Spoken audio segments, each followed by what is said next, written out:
জুড়ন তুই বলে ফেল, দ্বিতীয় বিশ্বযুদ্ধ কবে হয়েছিল? স্যার, প্রথম যুদ্ধের পরে এবং তৃতীয় বিশ্বযুদ্ধের আগে। ফজা, জি স্যার। তোরও কি তাই মনে হয়? হ্যাঁ, তাই মনে হয়। মানে বাস্তব জিনিস তো মনে হবে নাকি? না মনে হবার কি আছে? ঠিকই তো বলল। ঠিকই বলে। হ্যাঁ ঠিক, প্রথম বিশ্বযুদ্ধের পরেই তো দ্বিতীয় বিশ্বযুদ্ধ হয়েছিল। হ্যাঁ, আচ্ছা। এবার ভুল আছে নাকি? ঠিক বলল। আচ্ছা চুপ কর, এটাও পারলি নে।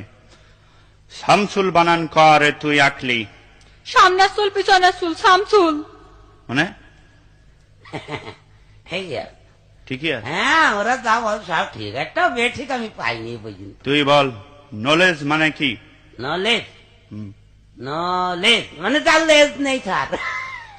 চার লেজ নেই। লেজ নেই। এ তো দইলে পুড়ে মলামে কি করে সহ্য করবে, শেষ করে দিলে যে। নলেজ মানে তার লেজ নেই। ওয়েলকাম মানে তুই কি বলে ফেলা? স্যার, তেল আসতে। ওয়েল মানে তেল আর কাম মানে আসা। ওয়েলকাম, তেল আসতে। ঠিক বললি। তেল আসছে, তেল আসছে। একটাও হয়নি। মুখ্যমন্ত্রী মানে কি বলে ফেলা?